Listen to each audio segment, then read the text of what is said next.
Morning students, today's topic is business services. So what are business services? These are those services which helps in the successful running of a business like banking, insurance, transportation, warehousing, advertising. Without these services, business cannot run its activities effectively and efficiently. So next is the characteristics of business services. First one is intangibility. Unlike products, services cannot be seen, touched or smelled. They can be just felt. For example, building of a bank is visible, but the banking services can't be seen or touched. So services are always intangible. Next is heterogeneity. Services lacks in heterogeneity. Means it is not essential that the services provided by a person or an organization is homogeneous. Like services provided by the bank of an employee may be differ from person to person. Next is non-stocking. Services cannot be stored for any period of time. Like products can be stored, so it is not possible to store services. Non-transferability. Business services are of non-transferable nature. Thus, unlike products, there is no exchange of ownership in case of services. Every time, whenever a person receives some sort of services, then he has to pay a certain amount for receiving that services. Next is customer participation. To avail the benefit of services, the participation of a customer is indispensable. Like a transport company is ready to take you on a tour. A bus is ready and waiting for the passenger. Now if the passenger wishes to avail these services, he has to travel in the bus. Without the participation of customer, it is not possible to avail the benefit of any service. Next is simultaneity. In case of services, production and consumption of services go hand in hand. Means at the same time there will be production of service, and at the same time consumer or person will be consuming that service. So these are the characteristics of business services. Next is the main kinds of services provided in the market. First one is banking services. Banking services are those services which facilitate to provide finance to the business in any form. As we know, finance is the lifeblood of any organization, and own resources of finance of owners are always limited. So this requirement of finance is fulfilled by taking loan from the bank. Next is insurance services. As we know, there are many kinds of risk involved with business. At every step there are certain kinds of risk. These risks cannot be eliminated, but they can be reduced or managed with the help of insurance policies. Next is transportation services. It is not necessary that goods produced at one place will be consumed at that place only. So producers and consumers are far away from each other, and in certain cases raw material is at one place but their production take place at another place. So with the help of transportation, the gap between producer and buyer can be eliminated. Next is warehousing. As we know, there is always a time lag between the production and consumption of commodities. So goods are produced in one season but their consumption takes place in another season. So they can be stored for that period of time when they are not needed, and when the requirement of goods will arise or necessity of those goods arise, those goods can be used. Last one is communication. Communication means a process of exchanging messages between or among people to create common understanding. So communication is the main aid to trade.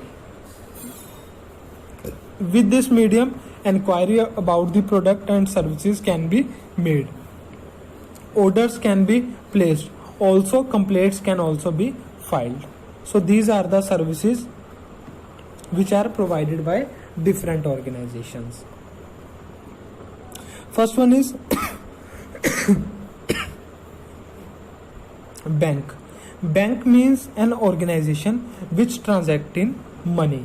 It is an institution which accepts deposits, withdrawable by check, and gives loans and advances for the purpose of earning profits. Apart from the work of transacting in money, a bank performs many other functions like credit creation, agency function, and general services. So there are various kinds of banks in the economy. So on the basis of ownership, bank can be classified into public sector bank and private sector banks. So public sector banks are those banks which are owned by the government, means minimum 51% of shareholding must be held by the government. The government alone controls these public sector banks like Allahabad Bank, Bank of Baroda, Punjab National Bank, State Bank of India are some of the examples of public sector banks. Second one is private sector bank. Private sector bank are those banks which are owned and controlled by the private sector or some individuals like HDFC Bank, Axis Bank, ICICI Bank, Yes Bank, etc. Next is cooperative banks. The cooperative banks are those which are organized by a group of individuals. The main objective of these banks is to help their members. For example, district cooperative bank, state cooperative banks are can be concluded in cooperative banks. Next is classification on the basis of function. So on the basis of functions, bank can be classified into various categories. Like first one is commercial banks. Commercial banks are those banks which accepts the deposit from the general public and provide short-term loan to manufacturer and trader. Beside these functions, the bank performs various agency functions for their customers. These banks pay lesser amount of interest on deposit while charge higher rate of interest on their loans. So the difference between rate of interest charged by bank on their loan and provided by bank on the deposit is their income. So commercial banks are of two types: foreign commercial banks and Indian commercial banks. So foreign commercial banks are those banks which are registered in foreign country, or we can say whose head office is in another company, like Doha Bank, Bank of America, Citibank, HSBC Bank. These are the some of the examples of foreign commercial bank. Second one is Indian commercial banks. These are those banks which are based in India or whose head office is in India, like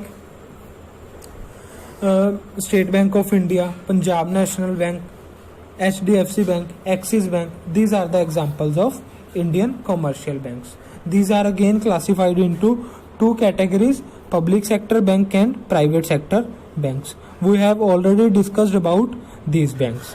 Second one is Industrial Development Bank. As it is clear from the name itself, the main purpose of this bank is the development of industry.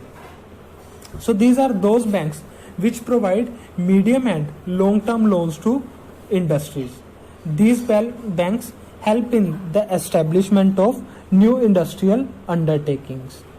These banks help in selling of shares and debentures of new undertakings. So in India, these banks can be classified into two categories. First one is national level industrial banks, second one is state level. So on the national level, there are four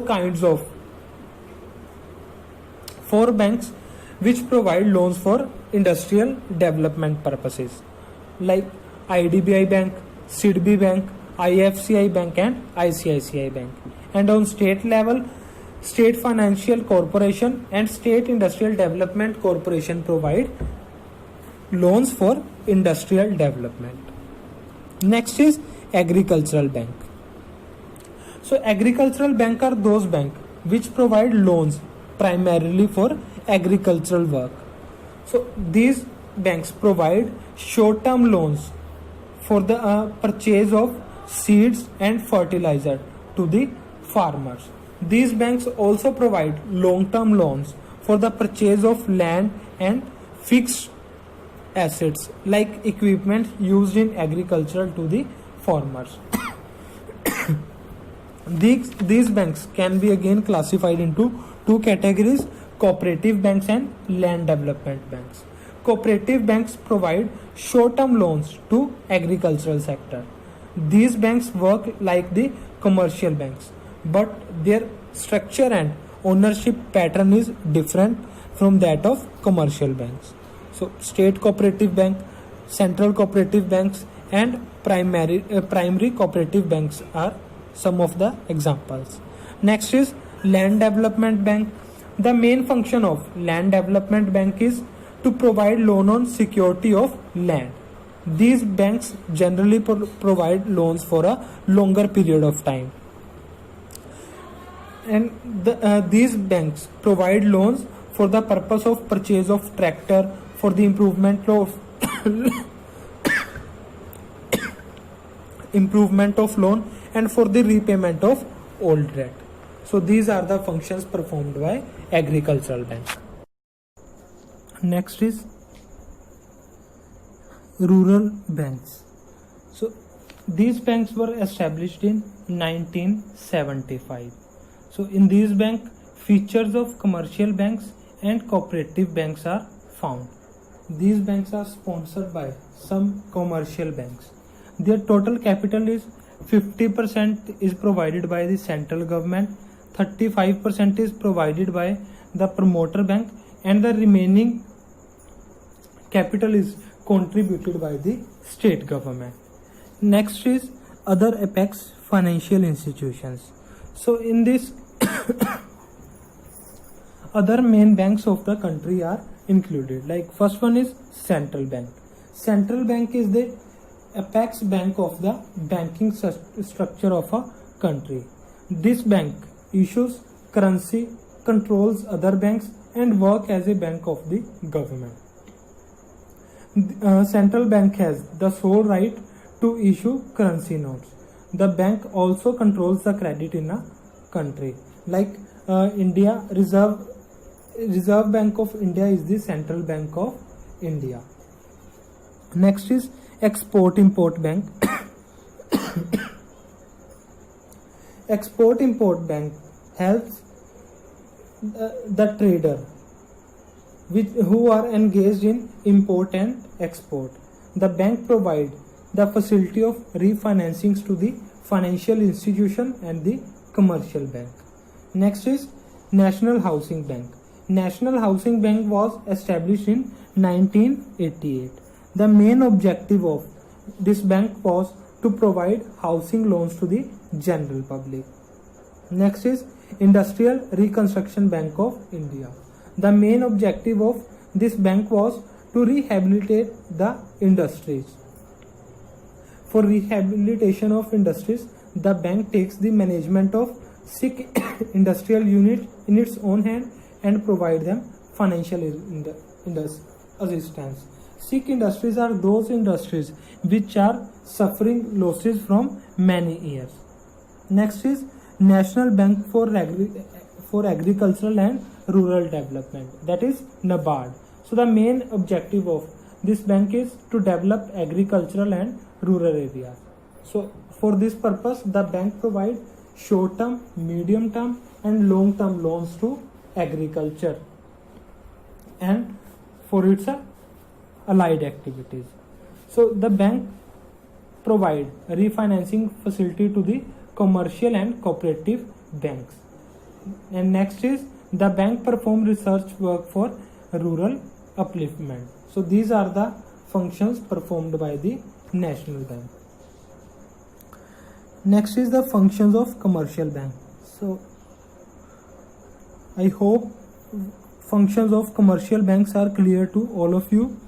The various kinds of functions performed by commercial banks are the functions of commercial banks can be classified into various categories like primary functions, secondary functions and electronic banking services. So under primary function, the main purpose for which bank is established is to accept deposit from the general public, and in many ways these banks collect deposit. So there are various kinds of accounts which can be opened with the bank, like fixed deposit account, current account, saving account and recurring deposit account. So in case of fixed deposit, money is deposited for a fixed period of time. So and the depositor gets a fixed deposit receipt, and the receipt contain the name of depositor, amount deposited and the rate of interest which will be provided and the time period for which the amount is deposited. And on the expiry of time period, the depositor will receive the amount.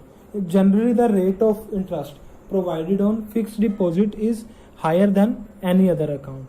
Next is current account. So a depositor can deposit money any number of times and can also withdraw it at any number of times in the current account.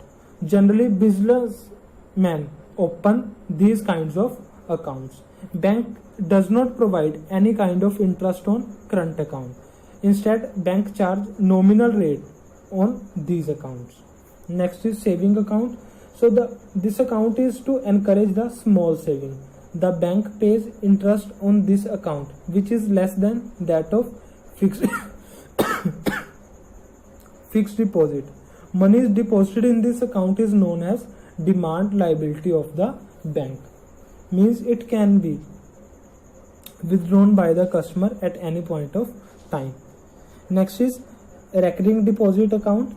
In this type of account, a depositor deposits a fixed amount of money for a fixed period. The money is deposited on monthly basis, quarterly basis or half yearly basis. This money cannot be withdrawn before the expiry of a fixed term except in certain conditions. The rate of interest provided on these deposit is generally more than saving account, but it is less than fixed deposit account. Next is multi-option deposit account. It is a type of saving bank account in which deposit in excess of a particular limit get automatically transferred to fixed deposit account. And in case adequate fund is not available in our saving account as to honor a check, then the bank transfer some funds from fixed deposit account to saving account. So this is also a type of account which can be opened. Next is advancing loans. So the amount which is deposited by public into the bank use that money to advance loan to the public. So in this way banks earn their income. So there are various kinds of loans which are provided by bank. First one is cash credit.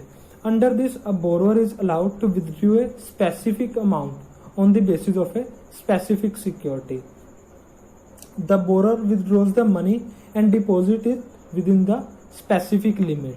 The bank charges interest only on the amount actually withdrawn, not on the amount of credit which is provided by the bank. Next is overdraft. The customer who maintains a current account can take the permission from bank to withdraw more amount than deposited in their account. So the extra money withdrawn will be termed as overdraft. Then next is term loan. These loans are provided by banks to their customer for a fixed period to purchase fixed assets. The borrower repay these loans in monthly, quarterly or half yearly installment basis. Next is discounting of bill of exchange. So this is another method of providing advances to the general public. Under this, a bank gives money to its customer on the security of a bill of exchange before the expiry of bill. After charging discount for the remaining period of the bill, the bank makes immediate payment against the bill. The bank charges interest from them as per the market rate and realize its money on the completion of the period of bills. Next is secondary functions. So beside the primary function, bank performs various secondary functions.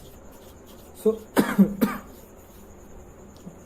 such as agency functions and general utility function. So agency functions means bank act as agent on behalf of customer. So the functions performed by bank as an agent are as follow. First one is collection and payment of various items. A bank collect check, rent, interest on behalf of its customer and pays taxes, insurance premium as per their standing instructions. Purchase and sale of security. Bank perform the function of purchase and sale of securities on behalf of their customer. Remittance of money. Remitting money from one place to another place is also done by banks. Purchase and sale of foreign exchange. Bank encourage the foreign trade by selling and purchasing foreign currencies. So this function is performed by the foreign commercial bank and some authorized branches of the public sector banks. Next is bank draft. A bank draft is a financial instrument with the help of which money can be remitted from one place to another. Anyone can obtain bank draft after depositing the money in the bank, and the bank charges certain amount of commission in lieu of issuing a bank draft. So these are the some of the functions which are performed by a bank on behalf of their customer. Next one is general utility functions. So commercial banks perform the type of functions which are helpful to general public, like banks provide locker facilities to their customer in which the customer can keep their important documents, and also banks provide traveler checks and letter of credit. So whenever a customer travel into a foreign country, then he can deposit certain amount into the bank and can avail traveler check, and when he lands in a foreign country, then in that country from the branch the customer can withdraw money after showing them traveler check. So next is business information and statistics.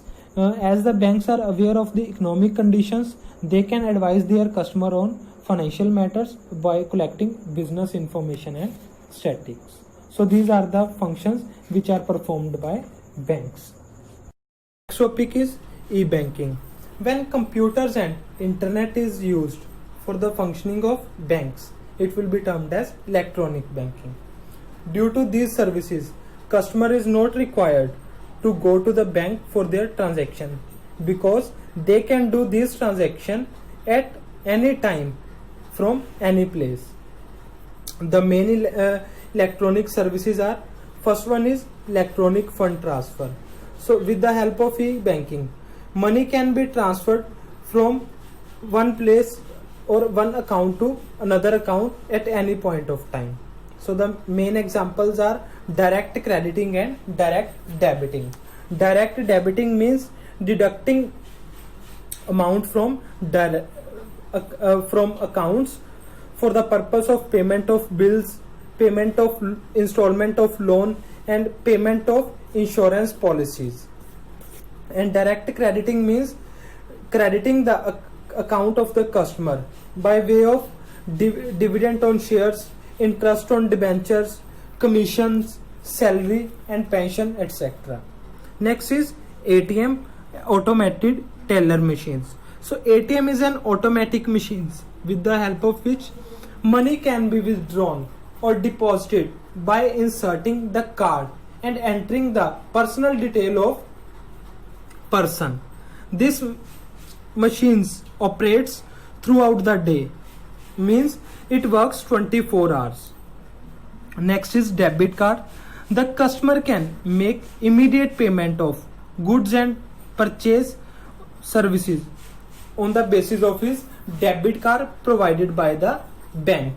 A debit card is issued to a customer in lieu of his money deposited. So with the help of these debit cards, money can also be withdrawn from the ATM. Next is credit card. It refers to a plastic card that allows the customer to buy now and pay back the loaned amount to bank at a future date. A bank issues a credit card to only those customers who enjoy a great amount of reputation, and it is not necessary that a customer must have money in their bank account in order to get a credit card. So this is a kind of overdraft facility provided by bank to their customer. Next is telebanking. So under telebanking, a customer can get information about the balance in his account or information about the latest transactions on the telephone also. Next is core banking. The complete name of this system is core banking solution, or popularly known as CBS.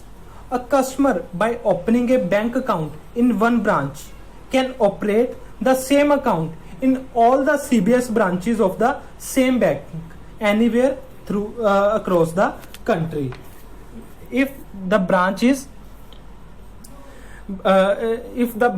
enabled through CBS. Next is NEFT. It refers to a nationwide system that facilitates individuals, firms and companies to electronically transfer funds from one bank branch to any other account within few seconds. NEFT settles transactions in batches. The settlement takes place at a particular point of time. All the transactions are held till that time period. So the features of NEFT are, so for being a part of NEFT fund transfer network, a bank branch has to be NEFT enabled. Only individuals, firms or companies maintaining account with a NEFT enabled bank branch can receive fund through the NEFT enabled system. If anyone does not has a bank account, then the maximum amount that could be transferred is 50,000 against cash. So these are the features of NEFT system. Next is RTGS. So it refers to a fund transfer system where transfer of funds takes place from one bank to another on a real time and on gross basis. Settlement in real time means payment transaction is not subject to any waiting period. The transactions are settled as soon as they are proceeded. And gross settlement means the transaction is settled on a one-to-one basis without maintaining their batches of transactions. And the next one is digital payments. So digital payment refers to transaction of taking and giving cash through electronic medium in cashless manner. Digital payment system. Through digital payment system, the desired amount gets directly transferred from one bank account to another. Digital payment system is directly related to internet and electronic devices such as computer, mobile, tablets, etc. Through this system, we can have access to our bank account anywhere through the medium of internet, and we can do our financial transactions at any point of time. So the main types of digital payments are as follow. First one is banking card. Banking cards are plastic cards. They are issued by different banks to their customer. Holders for these are issued by different banks to their account holders for making digital payments. Some cards are linked with bank account of card holder. These cards have these cards appear the name of card holder. The name of issuing bank is also mentioned on these cards. So debit card and credit cards are the examples of these cards. So we have already discussed about these debit and credit cards. Next is Aadhaar enabled payment system. So financial transactions can be done with the help of Aadhaar number and fingerprints only if the account is linked with Aadhaar number. So the user can use this facility only when his bank account is linked with the Aadhaar card number. So the transactions which can be done with the help of these facility are: a customer can do balance inquiry, he can deposit amount, and can also withdraw amount with the help of Aadhaar card number. So the process to use Aadhaar enabled payment system is: firstly, entry of Aadhaar number by the user in micro ATM. Firstly, the user has to enter his Aadhaar card number in the micro ATM. Then he has to choose the kind of transaction he wants to apply. For example, whether he wants to inquire about the balance, whether he wants to deposit the amount, or wants to withdraw amount from the account. Then he chooses the account with which his Aadhaar number is linked.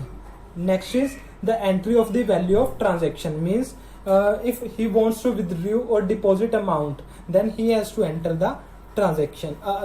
Then he has to enter the amount.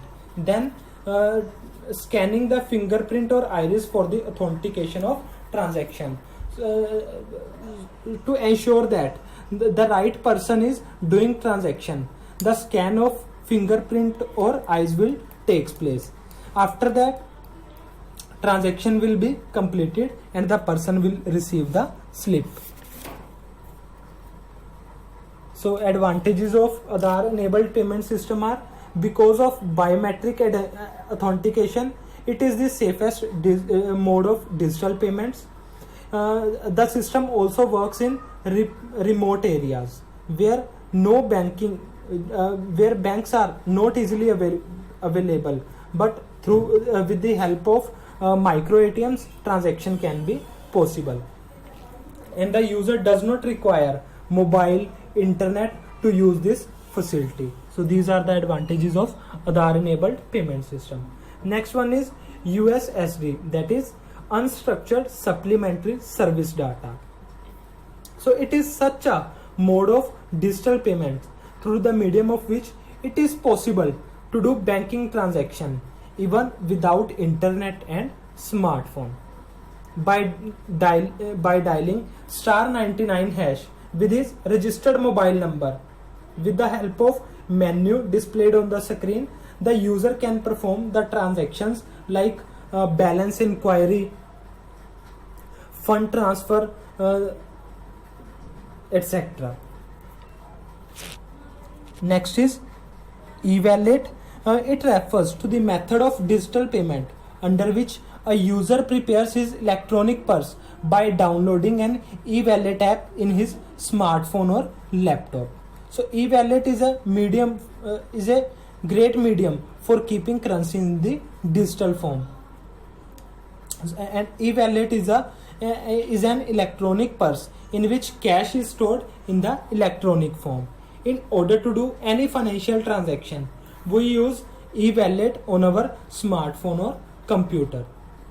In order to do a financial transaction, firstly it has to be loaded with money, and in order to load money in the app, we have to link our debit or credit card with that app.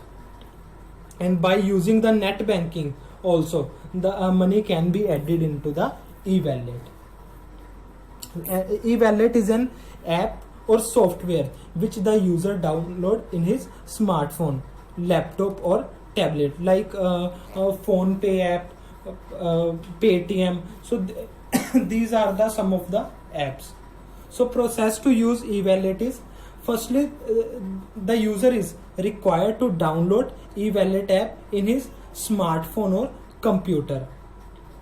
Then make your e-wallet ID by entering your mobile number in the option sign up. Means the it is required for the user to get registered himself by entering his mobile number with the app. Next, the user is required to load amount in the e-wallet. And the last one is make the payment by using the beneficiary's mobile number or e-wallet ID. In this way, the money will get transferred from one account to another account. And next one is UPI. So UPI is a mobile based software by using which anywhere and anytime fund can be transferred between different banks. So the kind of transactions which can be done by using UPI are payment for purchase of goods, payment of taxi fare, payment for movie tickets can also be made, and payment for air tickets can also be made. Mobile pin can also be changed with the help of UPI. In order to use the facility of UPI, the user has to download UPI app in his smartphone.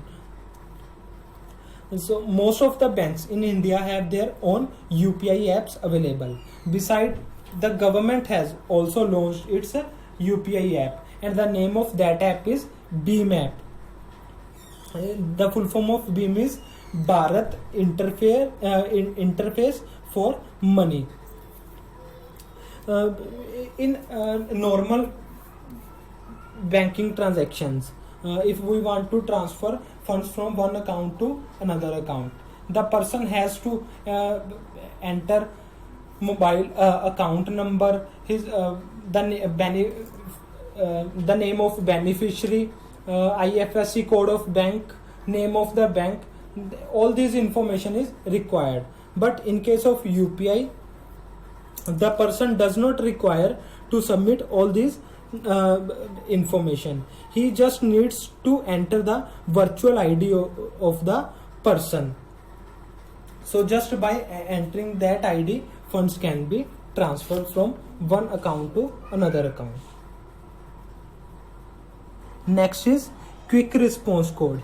It refers to the method of digital payment under which the user makes the payment by scanning in his smartphone the specific pattern which contains the detail of the merchant's bank account and struck by the merchant on the point of sale. So the process to generate QR code is, firstly the person has to download the app in his mobile phone. Then he links his app with his account. Then QR code will be generated by the app. Now we can take the printout of that QR code and paste that QR code on the counter.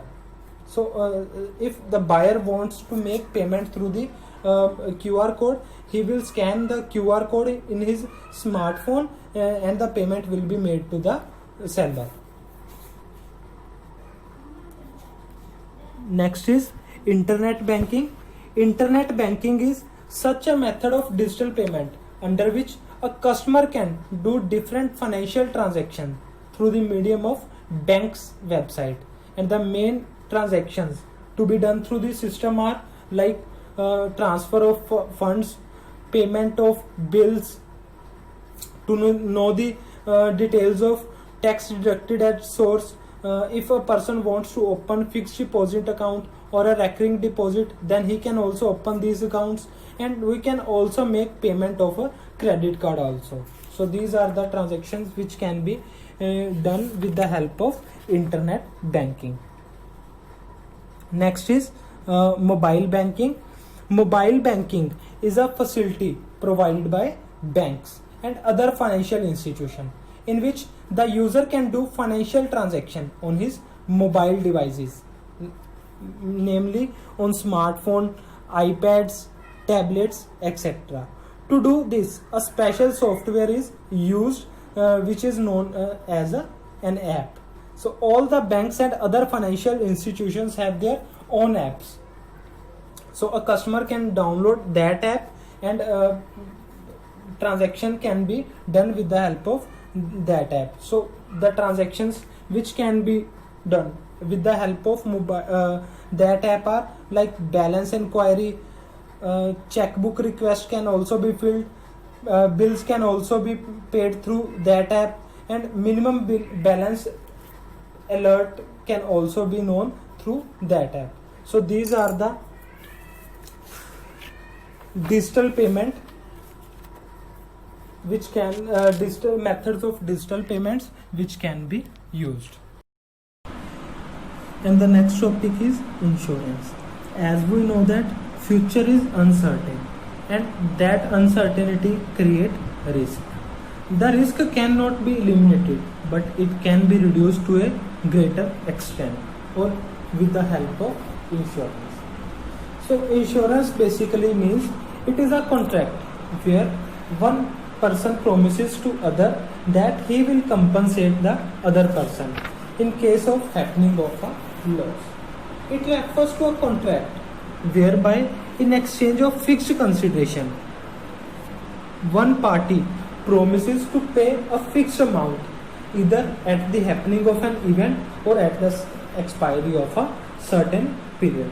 So it is a contract. So what are the basic terms used in the contract of insurance? First one is insurer. Person who takes the responsibility of risk will be termed as insurer. Means the person who promises other person that he will compensate that other person in case of happening of risk will be termed as insurer. Second one is insured.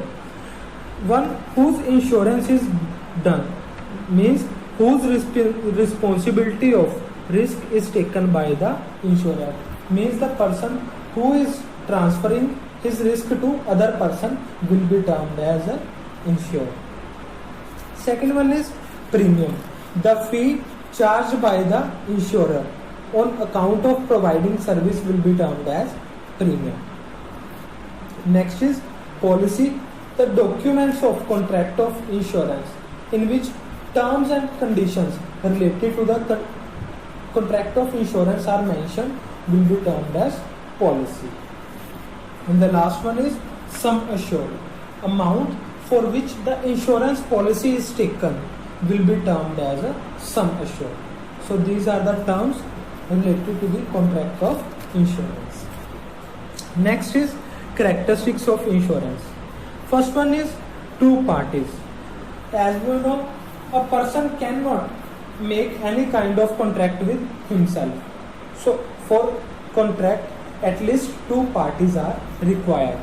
One whose insurance is done and the other who takes the responsibility of risk. Second one is based on the utmost good faith. Insurance is based on the utmost good faith, means the insured will provide each and every information related to the insurance to the insurer. On the other hand, the insurance company must also disclose all the terms and conditions related to the contract of insurance to the insured. Next is based on cooperative system. So insurance is based on cooperative system. There are many insured who can be considered as member of the cooperative. In case of loss, they all contribute some amount of money to the insured. Free from expected risk. Insurance provides security against risk of any kind. Next is transfer of expected loss. Insurance is a contract under which responsibility of risk is transferred from one party to another party. Means in case of insurance, insured transfer his risk to insurer. Payment of premium.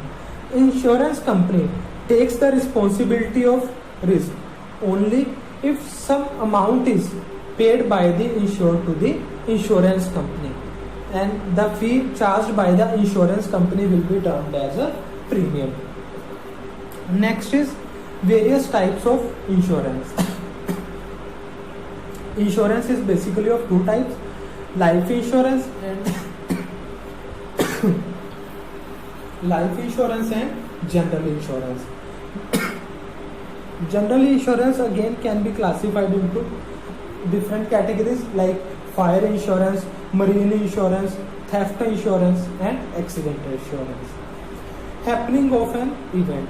The objective of insurance is fulfilled only at the happening of some event. In case of property, damage of property will be happening of event. And in case of life insurance, death of insured before a certain date or on the expiry of certain date will be the happening of event. Security and investment. Life insurance covers both security and investment, whereas general insurance covers only the principle of security. And the last one is ownership not compulsory. It is not necessary to be the owner of a property for which insurance is being taken. Like insurance can be taken for a property which has been taken as security by the lender from the borrower who has borrowed some money. So these are the characteristics of insurance. Next is the types of insurance. As discussed earlier, insurance is basically of two types: life insurance and general insurance. So life insurance is the most popular form of insurance. Any person can insure himself either against death or for loss of any of his body part. Every insured person has to pay a premium in case of insurance. This premium keeps on accumulating, and either at the expiry of the policy or on the death of the insured, the nominees of the insured will get the accumulated amount. And in case the insured has lost any of his body part due to an accident or any other mishappening, he gets the predetermined amount from the insurance company. Second one is general insurance. Insurance contracts other than life insurance contract will be termed as general insurance. As discussed earlier, general insurance is of many kinds, like fire insurance, theft insurance and marine insurance. So first one is fire insurance. Fire insurance provides safety against loss from fire.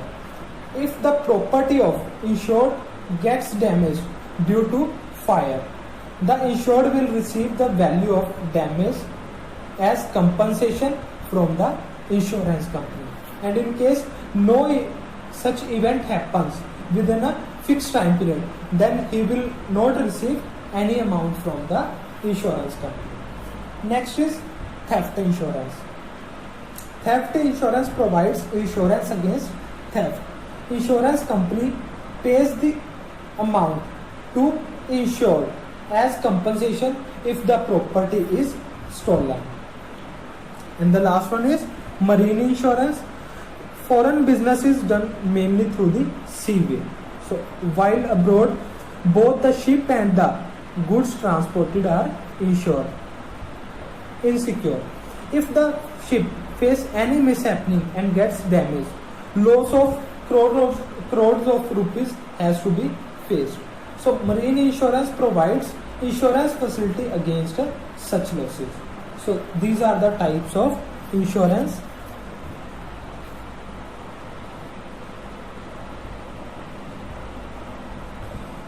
So next is the principle of insurance.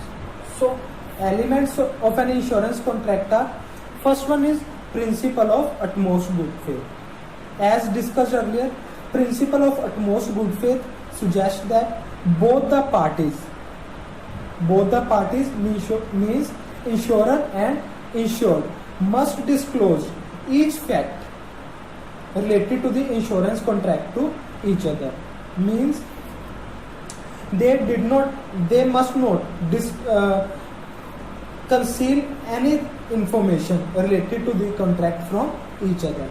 So in case of life insurance, if the insured is suffering from any disease, then it is the responsibility of that person to disclose that fact to the insurance company, and it is the responsibility of insurance company that they must disclose each and every terms and conditions to the insured.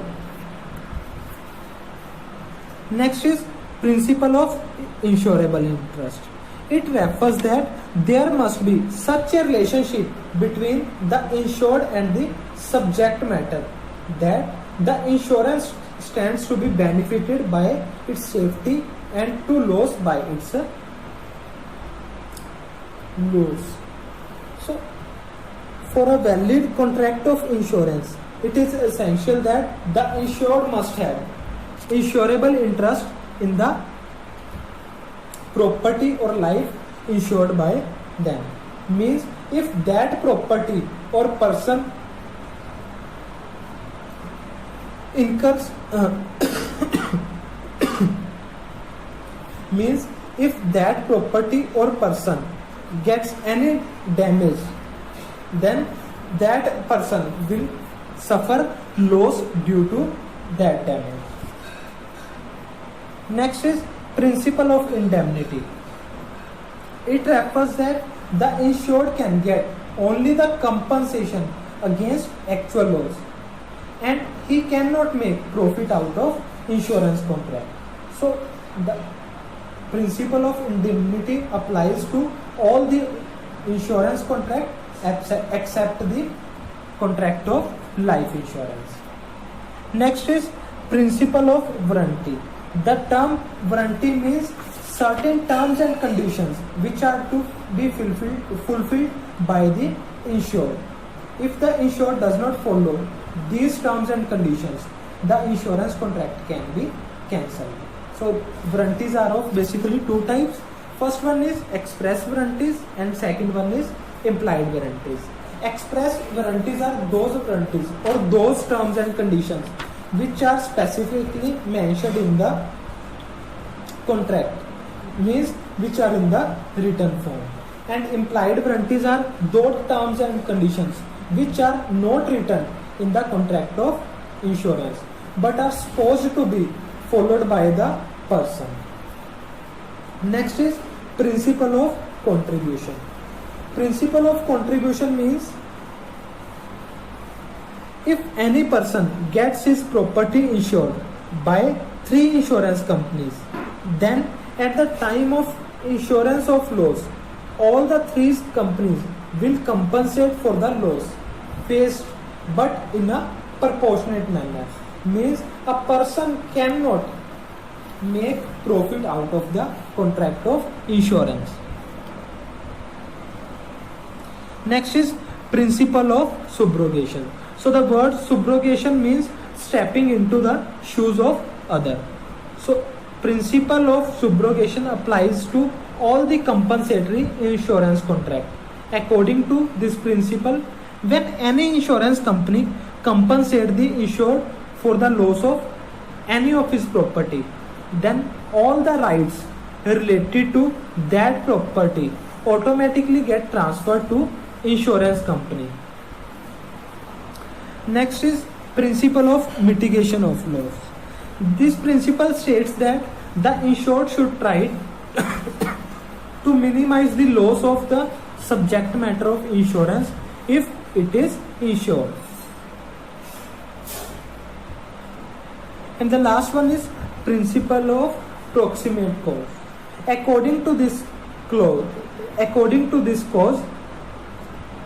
the nearest cause and proximate or nearest cause and not the remote cause shall be considered to establish the responsibility of bearing the loss. So these were the principles or elements of a contract of insurance. And the next is types of insurance contract. So insurance contracts are of two types: contract of indemnity and life insurance contract. So except life insurance contract, all other types of insurance contracts are contract of indemnity. So under such contracts, the insured pays premium to insurance company, and the insurance company takes the responsibility to compensate the insured in case he suffers any loss. These contracts are such where the amount of actual loss can be calculated and compensation can be taken from the insurance company. And life insurance contract is not a contract of indemnity, because under life insurance contract, in case of death of a person, actual loss of insured cannot be calculated. So under such contract, the insured pays a fixed premium every year, and either at the expiry of a fixed period or on the death of the insured, his dependent gets the amount insured. So these are the types of insurance contract. Next is reinsurance and double insurance. Reinsurance means when an insurance company gets its risk insured from another insurance company. In case of reinsurance, both insurer and insured are insurance companies. Like for example, if a person gets insurance of his property from some insurance company, but later on insurance company found that the company has exceeded a certain limit of its risk, then that company will transfer his risk to some another company. So this is an example of reinsurance. And next is double insurance.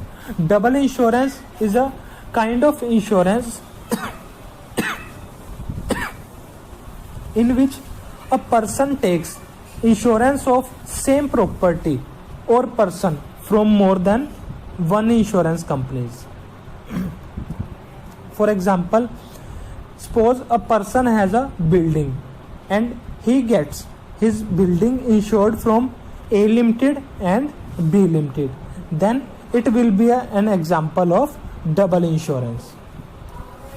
And in situation of damage or loss suffered, the amount of loss will be shared by all the policies taken, and compensation will be paid on all the policies collectively, which will not exceed the actual amount of loss, because in case of insurance contracts, a person cannot make any kind of profit out of the insurance contract.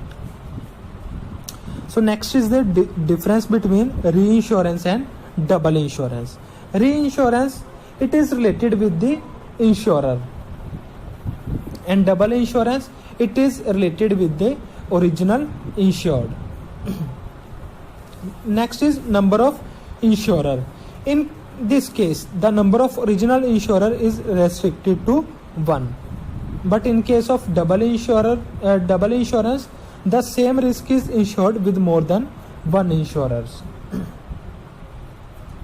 The next is the original insurer cannot claim compensation from the reinsurer, and in case of double insurance, the original insurer can claim the compensation from all the insurer, but the amount of compensation will not exceed the amount of actual loss. Reinsurance is beneficial for insurance companies, whereas double insurance is beneficial for general public only in case of life insurance policies. Topic is insurance and assurance. These two words are used as synonyms, but their meaning is different. Insurance word is used in case of general insurance, and assurance word is used in case of life insurance. So the word assurance in case of life insurance means that the policy holder is assured of receiving money from the insurance company. This assurance is not only for his life but also when he is dead. So the insurance company has to pay either to the policy holder if he survives the period, or to his successor in case of death of policy holder. On the other hand, term insurance is used in case of general insurance. Insurance company will pay the compensation to the insured only if that person suffers loss from the happening of certain events. So if a person gets his godown insured against fire and no fire take place during that period, then the compensation will not be paid by the insurance company. And if godown catch fire during the time period of policy, and that person will receive amount from the insurance company. So in case of life insurance policy, the word assurance is used, and in case of general insurance, word insurance will be used. So next is, what are the advantages or benefits of insurance? First one is provide protection. Insurance provide protection. The protection can be either protection of life or protection of property. Life insurance compensates if there is loss of life, while in case of general insurance, if there is loss of property, then the policy holder will be compensated. Next one is investment element. So life insurance contract provide not only protection but also investment element. Of policy holder pays premium to the insurance company at regular interval of time, and at the expiry of policy, the policy holder gets this premium back along with bonus. So investment element is present in case of life insurance policy only. It is absent in case of general insurance. Next is distribution of risk. So through insurance, the risk of one person can be distributed among many people. So the policy holders pay a premium. The amount of policies accumulate in the form of one large fund. Whenever a policy holder incurs any loss, then he will be compensated out of the pooled funds. So in case of insurance, risk gets distributed among different policy holders. Next is loan facility. So banks and financial institutions also grant loan against the security of the policy of a person. So loan facility can also be availed. Next is encouragement to savings. So under the insurance contract, every policy holder has to pay a premium on the insurance policy. If he did not pay the policy premium on the policy, his policy will be cancelled. So to avoid the risk of cancellation, persons or policy holder try to save money so that he can pay the premium. Next is helpful in economic development of the country. So insurance companies help in the economic development. Insurance companies collect huge amount by way of premium. So this amount is then given to the industrial sector of the country as a loan. So with the help of this loan, the industrial sector grows and economic development of a country take place. Next is more employment. So insurance companies also generate employment opportunities. Thousands of people work as marketing agent of insurance companies and earn bread and butter for their families. So insurance companies also provide employment opportunities. And the last one is rebate in income tax. So the policyholder can avail the deduction of premium while calculating his income chargeable to tax under the provisions of income tax. So the benefit in case of calculation of income tax liability can also be availed.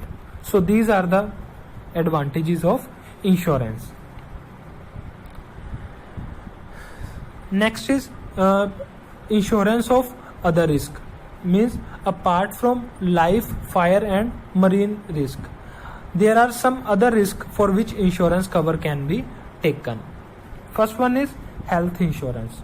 Under health insurance policy, the insurance company assures the insured person that in lieu of premium, it will pay him a particular amount of money to meet the expenses of medical treatment of a particular disease only. So medical policy is a very popular health insurance policy, and this policy can be taken up to a value of 5 lakh rupees. So if a person falls ill and has to spend for the treatment of his illness, then the company will meet his medical expenses in case of health insurance. Next is fidelity insurance. So it is a contract between an insurance company and an employer. Under this insurance, the insurance company compensates the loss suffered by the insured employer on account of fraud, dishonesty by his employees. So it can be said that this insurance provides security against the breach of faith by the employees. So what are the features of fidelity insurance? First one is subject matter. The subject matter is tangible in other insurance contract. Like in case of fire insurance must be regarding some goods or a property, so that property or good can be seen. So similarly, in case of life insurance, person can also be seen. But in case of fidelity insurance, the trust or honesty cannot be seen. So in case of fidelity insurance, subject matter is intangible. Next is service condition. The service condition of the group of employee or an individual employee for whom the insurance policy is taken cannot be changed without the approval of an insurance company. Means against whom the policy is taken, the employer cannot change that person without consulting the insurance company. So these are the other kinds of risk which can also be covered. So next one is life, fire and marine insurance. First one is life insurance. So it refers to that insurance in which consideration of premium, in consideration of a premium, the insurer promises to pay a sum of money on the death of person whose life is insured, or on expiry of a certain period, in case if the policy is taken for a fixed period of time. It will be termed as life insurance. So what are the objectives of life insurance? As already discussed, life insurance provide both protection and investment objective. So first one is protection objective. The main objective of life insurance or any other type of insurance is to provide protection. If any member of the family, especially the breadwinner of that family, dies, the family has to face a lot of problems. So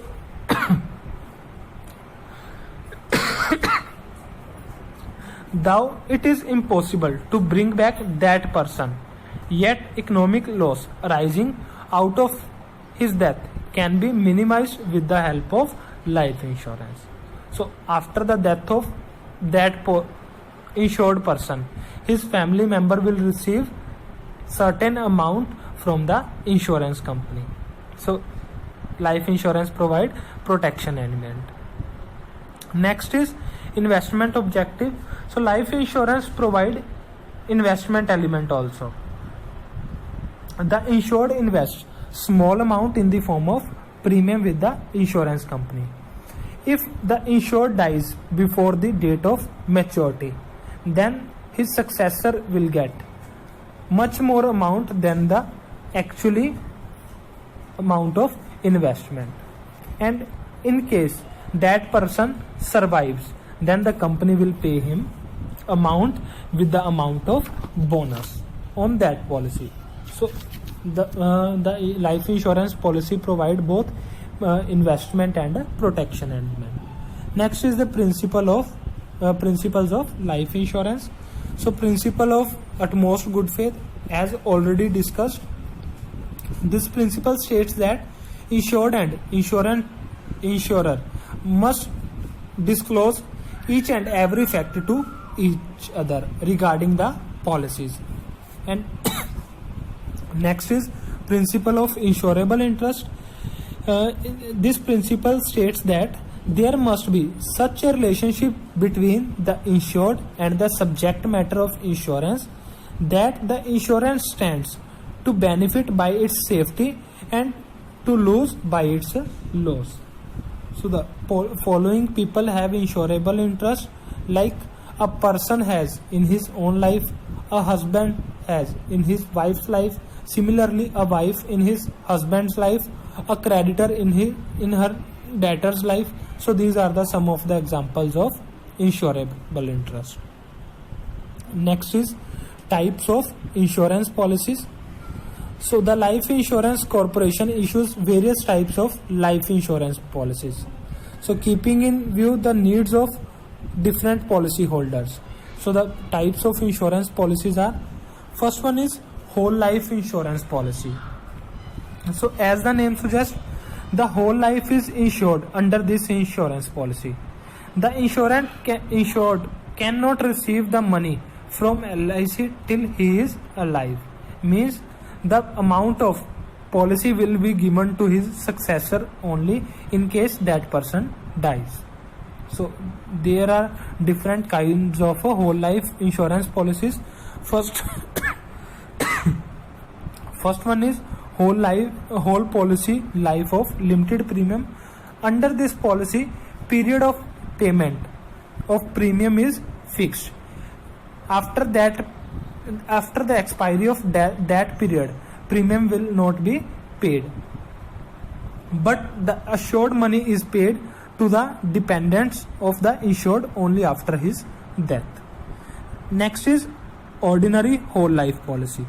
Under this policy, the insured pays the amount of premium throughout his life. Hence, the rate of premium is lower in the case of ordinary whole life policy. Next is whole life policy of single premium.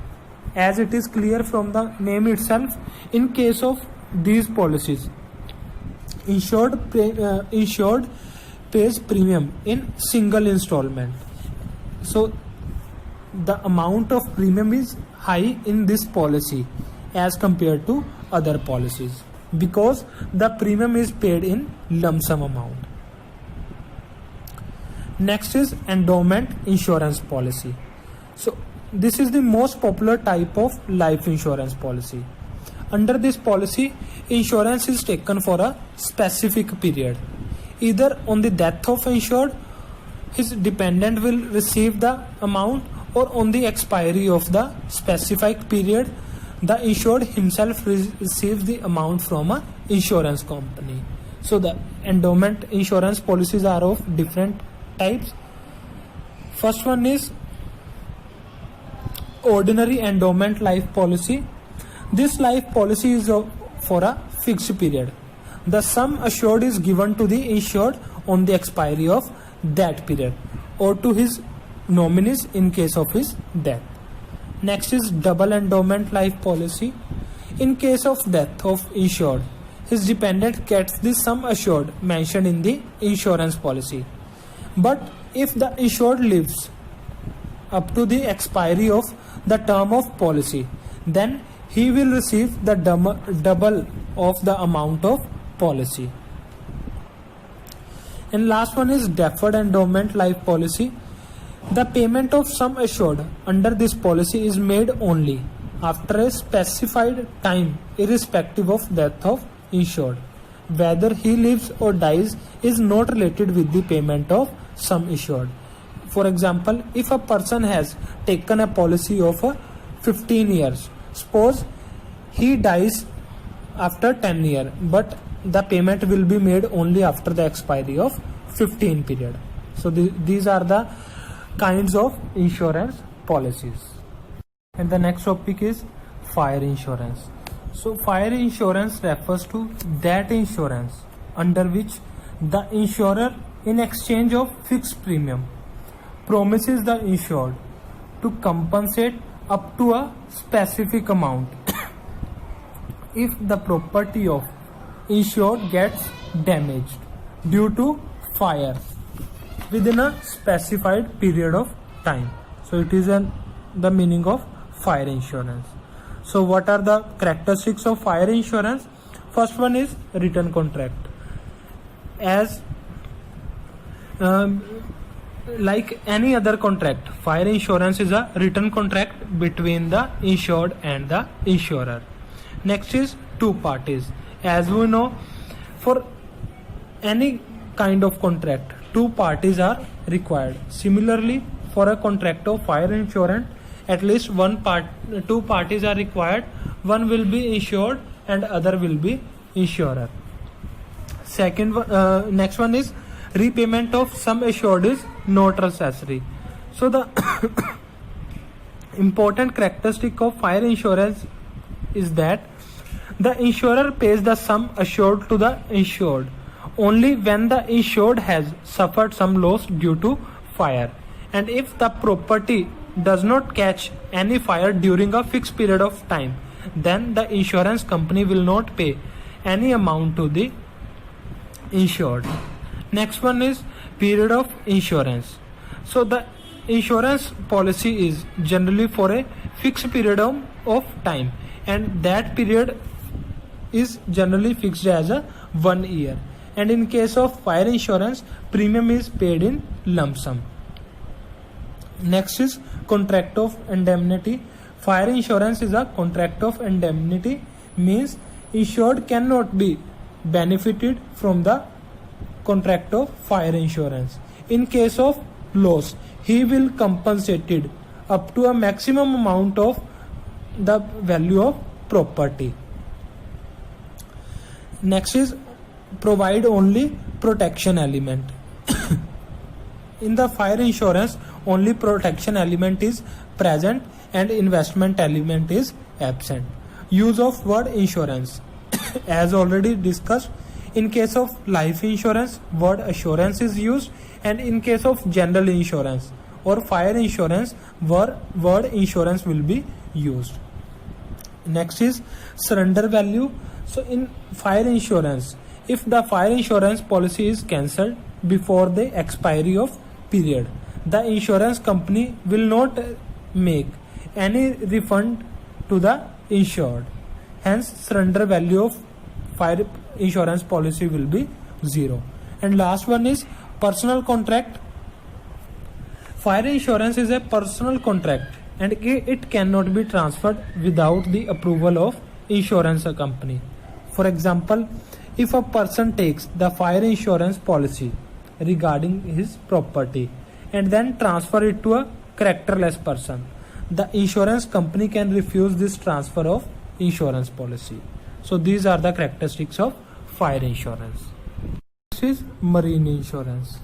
Marine insurance refers to that insurance in which the insurer promises the insured to compensate for the loss if caused by the marine perils. Means marine insurance provide protection against risk arising out of sea journey So these are of different kinds. First one is cargo insurance. Goods carried by ships will be termed as cargo. So these goods are insured against risk of voyage. Marine insurance can also be taken by adding some profit to the cost of goods, and in case of damage, the insurance company compensates for both the cost and the profit. Next is hull insurance. Like goods, ships can also be insured against the risk arising out of voyage. So this will be termed as hull insurance or ship insurance. Next is freight insurance. So shipping companies charge some freight for carrying goods from one place to another. Hence, the shipping company has an interest in freight. In some cases, owner of goods add a condition that he will pay freight only if the goods will reach the place of destination safely, and in case of damage to these goods, shipping company will not get freight as per the agreement. So to avoid the loss arising out of such situation, cargo company get the freight insured. It will be termed as freight insurance. And the last one is liability insurance. So the insurance which is taken for damage to third party and compensation being payable for the damage will be termed as liability insurance. So these are the kinds of marine insurance. Next is principles of marine insurance. So the first one is principle of insurable interest. As already discussed, principle of insurable interest states that the insured must have the insurable interest in the property insured. It must be present at the time of damage. So insurable interest means if the goods or subject matter reach the destination safely, there is profit, and if it does not reach the destination safely, there will be loss. So following have the insurable interest in marine insurance, like owner of ship in his ship, passengers in their goods, owner of goods in his goods, and person who charges freight in that freight. Next is principle of implied warranty. So there are certain facts related with the contract which need not to be explained clearly and specifically. So even in the absence of such clarity and specification, their existence is specified. So these warranties are as follow. First one is worthiness of ship. Worthiness of ship means that ship should not have any type of problem which can create the possibility of damage to the insured property. So if the ship needs any kind of repair, then it must be provided well before the start of journey. Next is non-deviation of ship.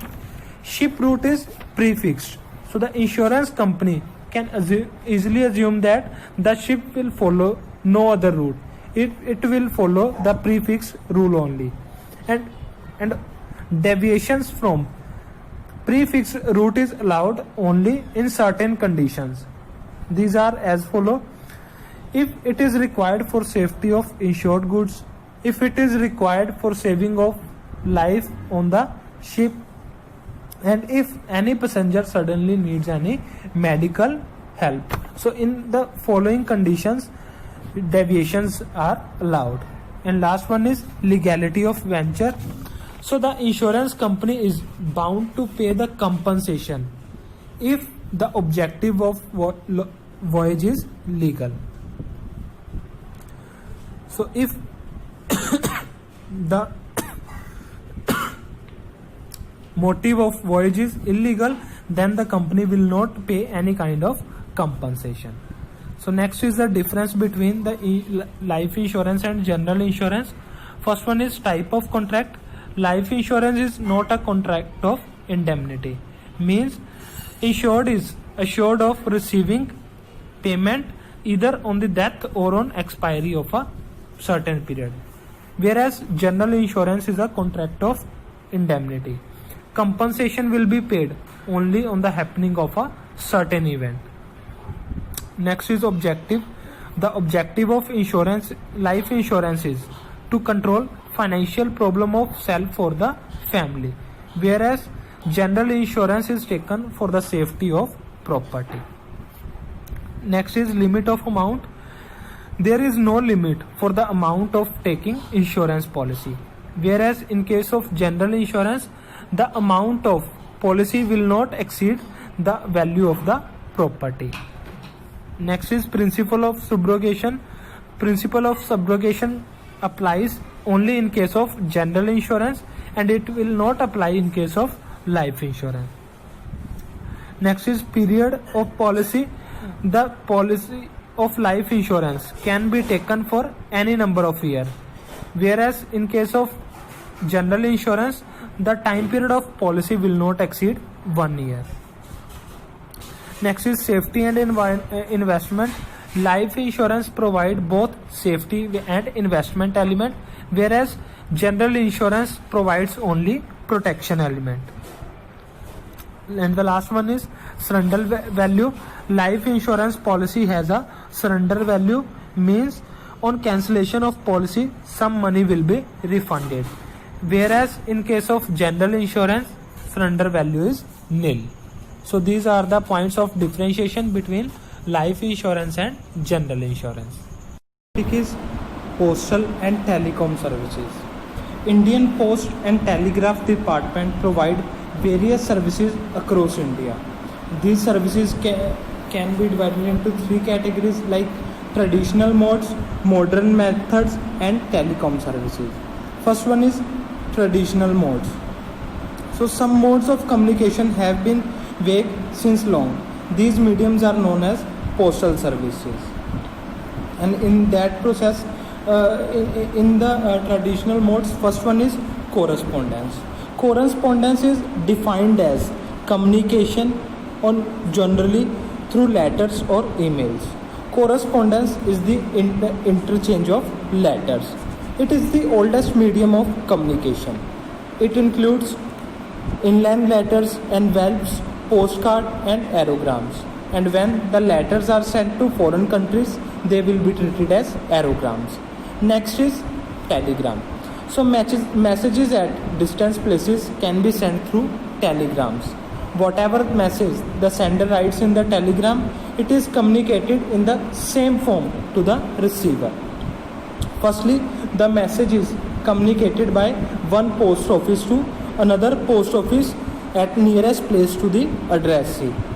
From there, an employee takes the message to the house of the receiver, and the expenses of telegram depend upon the number of words used in that message.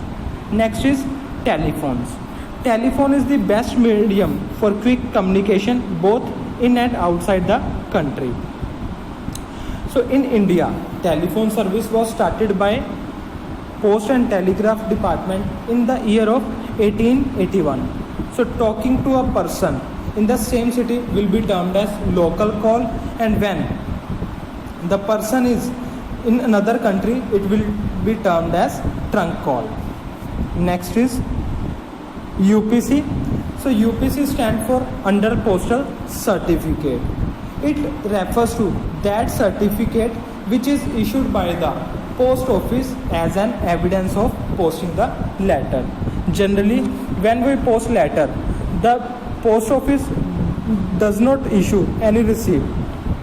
But if a person wants to have a proof he has regarding that he has actually posted the letter, then a certificate can be obtained from the post office by paying certain amount of fees. So that certificate will be termed as Under Postal Certificate. Next one is registered post. It refers to that type of post facility under which it is ensured that the mail is definitely delivered to the receiver. Otherwise, it should be returned to the sender. So if sender wants to confirm that his mail has been delivered to the addressee, the post office provides another facility, that is registered post. In case of registered post, if the receiver or addressee does not receive the post, then that post or letter will be sent back to the sender. Next is parcel post. So it refers to that type of post facility under which articles can be sent across the country as well as outside the country. For example, if we want to send a mobile phone or something else to our relatives who is staying nearby place, for this purpose we can avail the parcel post service of the post office. Under this service, parcels of specified size and weight can be sent to other places. Next one is speed post. It refers to that type of post facility under which mail reaches the addressee at the earliest, and post office charges certain fixed amount which is higher than the normal post. So in case of speed post, expenses are generally more than as compared to the normal post. Next are the modern methods of communications. So during the last few years, many modes of communication have been developed. With the help of these mediums, messages can be communicated very quickly and safely. So these are, first one is courier services. Courier service is provided by individual post offices. These individual post offices have come up as a good alternative to the post offices run by the government. Letters, parcels and documents can be sent through these courier services. This service is generally expensive than the service provided by the government. Next is electronic service. Technological development has taken place in the recent past, and it has made possible to exchange message with the help of electronic devices. So the sending of a message with the medium of computer or internet will be termed as electronic service. So in electronic service, first one is fax. It refers to that electronic machines through which a written message can be sent to any part of the world at the utmost speed, and the service is available throughout the day, means it is available 24 hours. So the process of fax is, firstly we will write the message, and then that message will be inserted into the fax machine. So locating the fax of the receiver, so after that we will locate the fax of the receiver. Then the message will be printed by the fax machine of the receiver. So now the receiver will receive the message as communicated by the sender. So the advantages of fax machines are, it is a speedy mode of communication, the service is available 24 hours, secrecy can be maintained, and it is also very cheap to send messages through fax. And next is internet.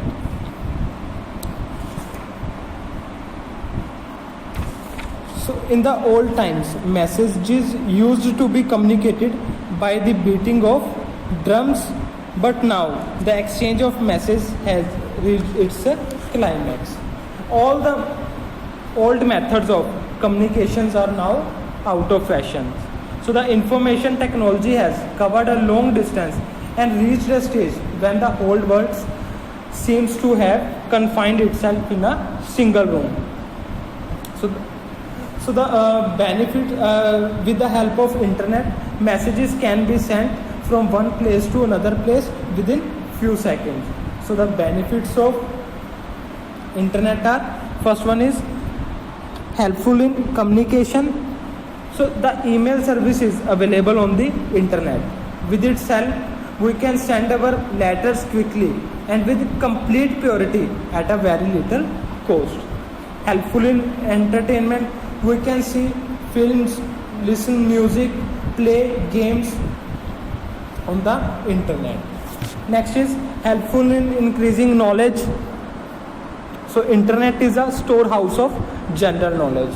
So there is no field about which detailed information is not available on the internet. And the last one is helpful in e-commerce. Things are bought and sold through the medium of internet. Those companies which have been linked with the internet can be given orders for certain things and they can be received on the internet itself. With the help of internet, we can make payment of bills at any time with the help of credit cards. And the devices which are used or needed for internet are telephone connections, modem and computer system. Next is email. Email is that system of electronic letter exchange in which through the medium of internet the messages are exchanged on the computer. The message can be long as well as short. With regard to email messages, the immediate presence of receiver is not necessary.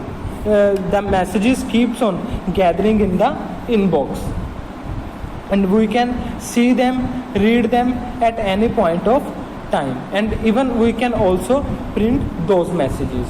So the process to send an email was, in order to get the facility of internet, we have to open an email account with some internet service provider company, and after that we can send email message to any person, but for that we require an email address of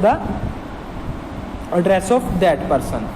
Next is, whenever an email is received, it is transferred to the inbox by an automatic system, and a special indication is received when the computer gets linked with the internet. And in order to keep the email message confidential, we can lay down a password. So this is a kind of code number, and we can open our email account only with the help of that code. So this is the process of sending emails. Next is telecom service. So telecom service involves use of electronic devices for quick and accurate exchange of information to be needed for worldwide business and other transactions. This service is known as the backbone of every business activity. So without having this facility, it is not possible to perform the business activities. So the various kinds of telecommunication services are, first one is cellular mobile phones. So it requires a codeless device which can be carried anywhere and connects one user to another residing in far off places. So it provides a large number of services like making and receiving calls, internet surfing and messaging. Next is radio paging services. Under this telecom service, a device is used, namely pager. A pager is a wireless telecommunication device that receives and displays messages. Hence, through the radio paging service, recorded messages are exchanged. Next is cable service. So cable service is a system of delivering media services which involves one-way entertainment. These services are available within a licensed area of operation. These services would be in future become two-way, that is voice data and information service. And next one is very small aperture terminal service. VSAT is a satellite communication system that provides service to the home and business user. A VSAT end user needs a box that interface between the user's computer and outside antenna with the transceiver.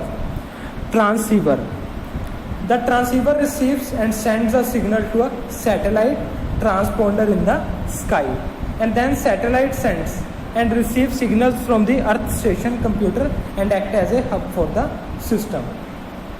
And each user is interconnected with the hub station. Last one is DTH services, DTH is a direct satellite-based media service. Through it, multiple channels can be received on television screen. It is provided by various cellular companies. To avail this service, a user needs a small dish antenna and a set-top box. So these are the telecom services which are provided to the users. So this is all about the business services, and I hope the chapter is clear to all of you. Thank you, students.